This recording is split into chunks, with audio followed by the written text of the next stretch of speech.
Hello বন্ধুরা, আশা করি আপনারা ভালো আছেন। আমিও ভালো আছি। আমি মোটামুটি ভালো আছি, খুব ভালো নেই বলবো না, মোটামুটি চলে যাচ্ছে। তো আমাদের এই বাড়ির পাশে নাট মন্দির আছে, নাম সংকীর্তন চলছে, বাৎসরিক অনুষ্ঠান।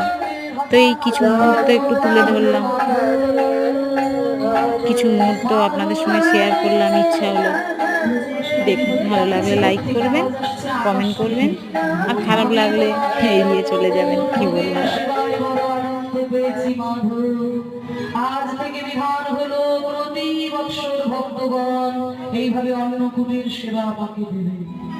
তখন থেকে বিভিন্ন জায়গায় অন্য পাহাড় তৈরি করে গোবিন্দের ভোগ করা হয়। তা পক্ষান্তরে বলে রাখি, এই বছর যে বৃন্দাবনে যাইও না থাকিও চিরকাল, না চড়িও গোবর্ধন, না হেরিও গোপাল। মানে বৃন্দাবনে যাবে কিন্তু চিরকাল থাকবে না, গিরি গোবর্ধনে উঠবে না, গোপালও দেখবে না। বৈষ্ণব শাস্ত্র মতে গিরি গোবর্ধন পর্বত